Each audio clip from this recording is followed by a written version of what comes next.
บ้านหนูกินข้าวบ่กินหนู7 คำ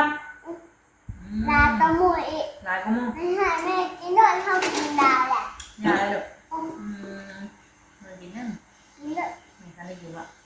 ข้าวแต่ก็แม่ตู้ที่ทู่กุ้งหายนี่เดียวก็หายลำหายลอยโล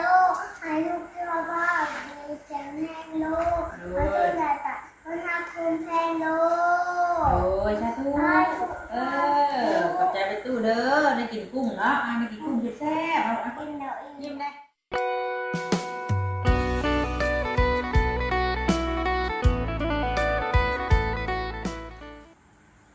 แซ่บไหมลูกแซ่บแซ่บเนื้อโดนได้กินปะอย่างเด้โดนได้กินแท้นี่เนาะได้กินอ่ะเปิดคลิปออกมายามค่ำๆพากันพ่อกับพาเข่าพากันแซ่บอยู่จักมีหยังปลาลูกเอ้ยบัดนี้จามพ่อลูกเพิ่นเนาะอาหารทะเล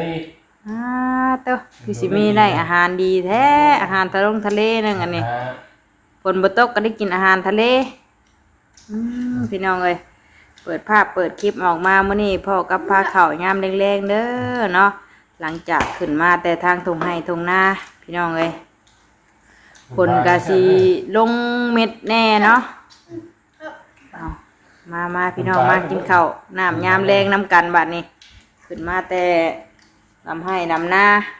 ลำข้าวหน้าสามมาเลยเนาะเบิ่งได้ยังกินไอเตอร์ปลาลุงกินข้าวแน่ปลาลุงไม่กินข้าวเหมือนกันเด้อโดยไอต้าปลาลุงแม่โดยปลาลุงกินข้าวแน่หรอปลาลุงไม่กินข้าวเหมือนกันเด้อได้ไหมบอกพ่อจ้อยได้จ้ะพ่อจ้อยสบายดีแน่จ้ะสบายดีกินข้าวเด้อได้กินยังคือว่าแซ่บอยู่กับลุงได้กินกุ้งกับฮอนล็อกฮอนล็อกบูดโอ้ยดูเลยฮอนล็อกว่าจะใช้คือบูดลูกเบอร์ได้บูดแซ่บว่าเด็กแซ่บว่าล็อกให้เอามาให้ลูกว่าแชนบอกไปตัวที่ฮอนล็อกแล้วนั่งซื้อมาหนูนั่งอันเพิ่นออกไปแปลงโทรศัพท์เพิ่นตอนแรงอ่ะมื่อนี้ก็ได้กินน้ำตัวพี่น้องเลยคุณอ่ะมีแต่ถ้วยแก้ว3 ถ้วยเดียนกันอยู่นี่เนาะถ้วยกระเซ็บอันนั้นเลยสิเป็นน้ำจิ้มลุงจ้อยเพิ่นตำอันนี้สิเป็นถ้วยแก้วจ้ำได้เมนูกุ้งเด้อปลาลุงเลยมื่อนี้กันเนาะกับส้มปลาพี่น้องเลยเนาะมากินข้าวกินน้ำร่วมกันปลาส้มนะปลาส้มมาจ้ะกินข้าวน้ำยามแรงเดี๋ยวไฟรับได้นี่พี่น้องมับอยู่น่ะฝนตกเนาะแต่ว่าบ่แห้งตอนนี้ก็หยุดแล้วใช่มึงเสือเป็นยายเลยนี่อาบน้ำมาเป็นยาป้าดูเลยสบายดีพี่น้องเลยขอแม่ตู้ใจดีมึงเสือเป็นตู้ใจดีเราได้ชื่อให้แม่นี่แม่บอกแม่อันอาหารทะเลมันแต่ตรงนั้นนี่มาพี่น้องกินข้าวมาข้าวแรงกันถูกจิ๊บอันนั่นพอดีขึ้นมาแต่ให้หน้าพี่น้องเลยพอดีกำลังย่างขึ้นมาเป็นทางบ่อจิตเพิ่นเนาะมีเมฮักเพิ่นอยู่ทางต่างประเทศที่เก่าที่เพิ่นเคยซื้อหมูแล้วก็ซื้อคนได้อยู่ได้กินปลาทูเนาะกินกุ้งกินไก่ลูกโฉบลูกชิ้นอะไรพี่น้องเลยฝากซื้อซอยอุดหนุนบ่อจิตแน่แล้วก็ฝากบ่อจิตเอามาให้ทางครอบครัวเขาแน่เนาะตลอดนั่นแหละพี่ปลาทูแม่เพิ่นซื้อมาให้ก็ย่างอยู่พี่น้องเลยแต่ว่าเฮาก็ไปกินมื้อบ่เนาะมื้อใดมีได้กินก็บ่ได้กินพี่น้องเลยเนาะกินอยู่กินอยู่เกี่ยวกับตำแก้วตำหยังผมว่าสิโซตาแห้งเนี่ยมีเจอได้ตาแห้งไว้ย่างอยู่อันเก่าก็ยังกินบ่หมดแต่ทางแม่เพิ่นก็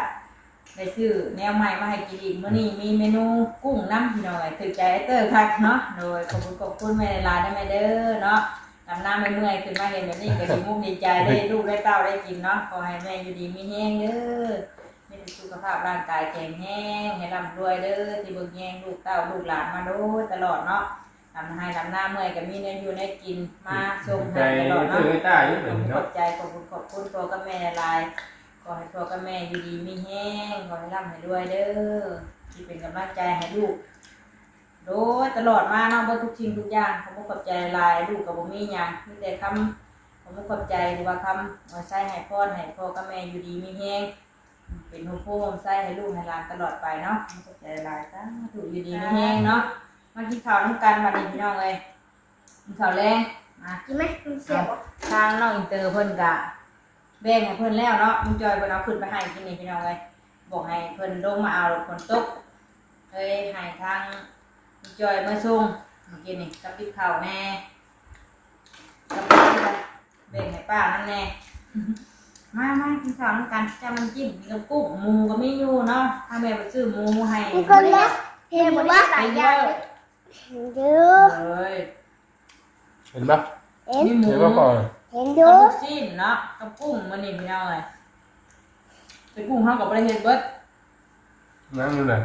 แบ่งคนนึง แบ่งให้ป้าแน่แล้วก็แบ่งให้แม่น้องอินเตอร์แน่กับยังแม่น้องเชอร์เนาะกับน้องเชอร์ยังไม่ลงมาพี่น้องมืออื่นเพื่อแหละบางทีกันอีกยังอยู่ แม่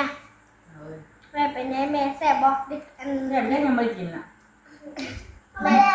ดูว่าแซ่บๆเลย ดูกินมาได้ละ ลูกกินมาแล้ว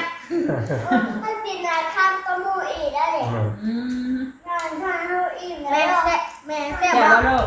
แม่อันแซ่บบอกขึ้นมาแต่ให้ ตัว แต่ ได้ น้ มาให้กินอันนี้ ำแม่แซ่บบอกอันขึ้นมาแต่ให้แต่น้ำได้กินของแซ่บแบบนี้ของโปรดเธอได้ไรแซ่บได้เลย กุ้งปลา อันเพื่อใส่กินเนาะ กินกับมันว่ากินจิ้มกินจุ่มเพื่อนเราไปกินกับข้าวนี่เลย พอถ้ากินเท่านั้นน่ะปุ๊บ กินข้าวแซ่บอยู่ กุ้งกับข้าว พอกุ้งถ้ากินเท่านั้นน่ะ กุ้งไหมร้ายอยู่ ไอเตอร์กะอย่าไปมันเกิดไอ้นิ้วหน่อยเนาะนิ้วมันเกิด ดูว่าเจ็ดดูว่าแปดดูว่าเก้า แต่ว่าฝนตก ชิปเองไง แม่ก็เลยไม่พาไป แม่ชิมหายไปแม่เตรียมตัวใส่เสื้อว่าจะยังจะมี มาให้พ่อเพิ่นพาไปกะ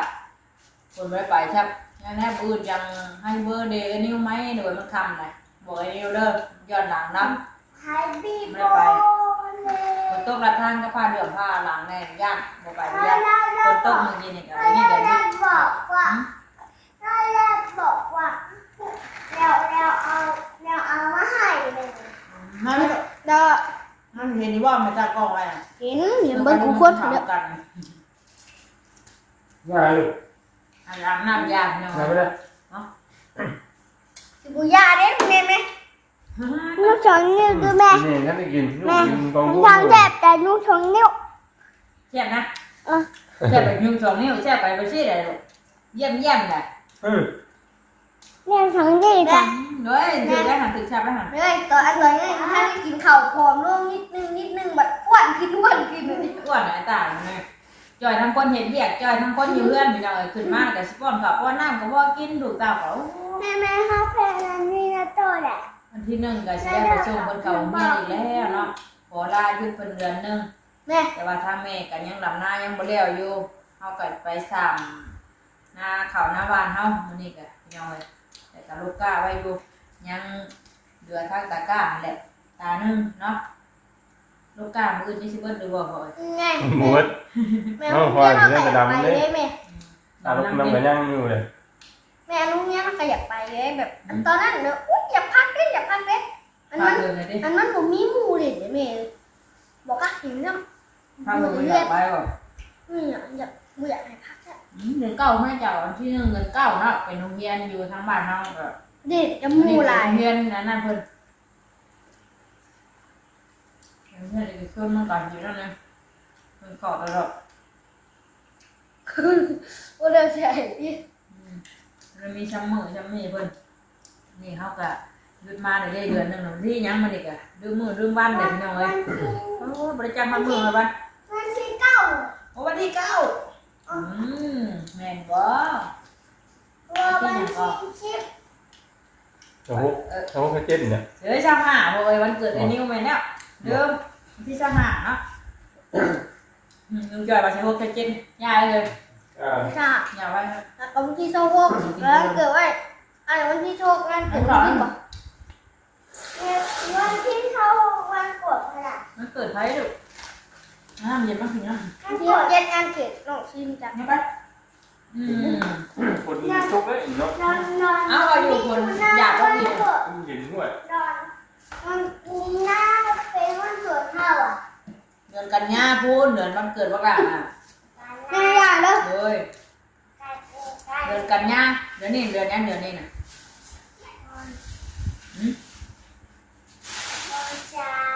ว้าวไปสิได้ทำไรลงทำโรงเรียนแล้วก็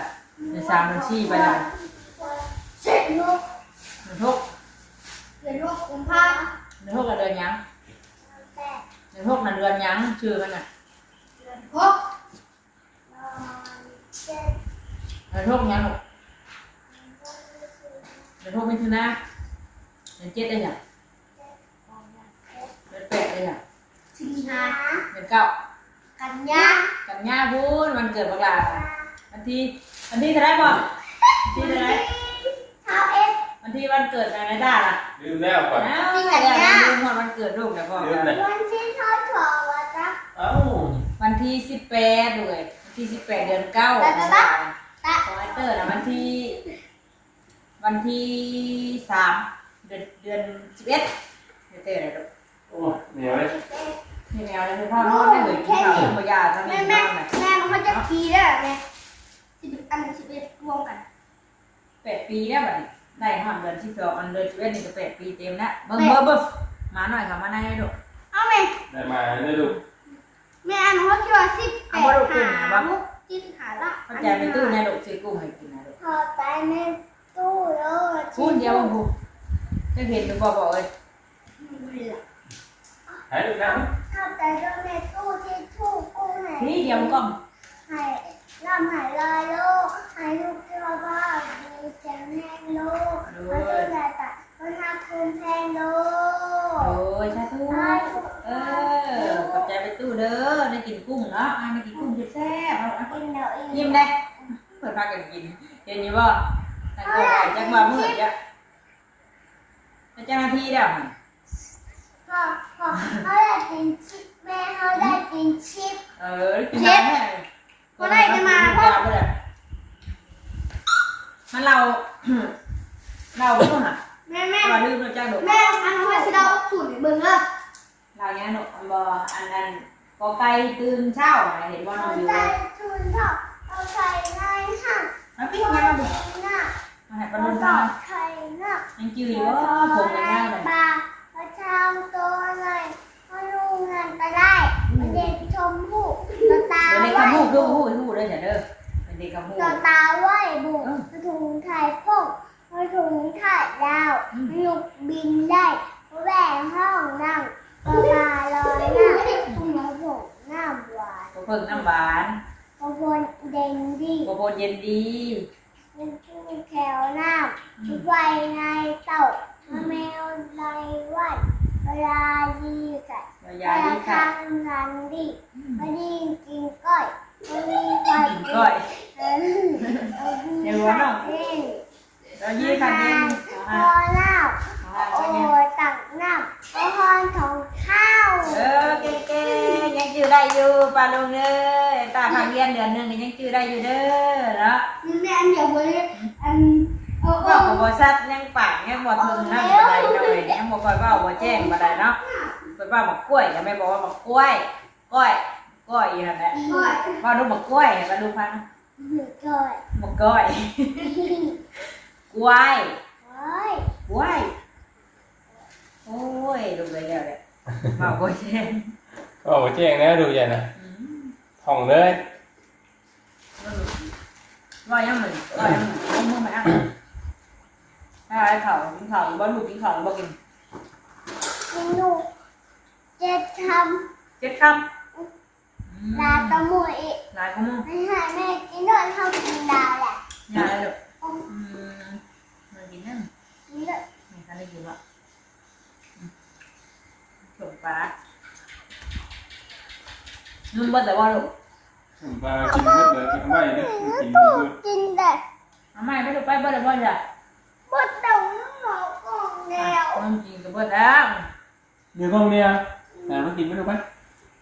กองแล้วนี่แหละ เดี๋ยวกล้องเนี้ยนี่ โอ้ น น้ำแกงได้แต่ว่าได้น้ำแกงเนี่ย ยุ่งแล้วน่ะไม่นั่งกินข้าวกับยุ่ง โง่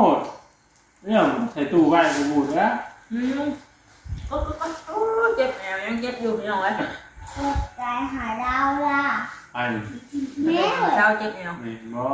แม่ปลุกเรา ยังหลายมื้อเดินแล้วนะเผื่อไปถามมันแล้ว ตอนเด็ก อาชีพะไว้เลยมันก็ไม่กี่ใหญ่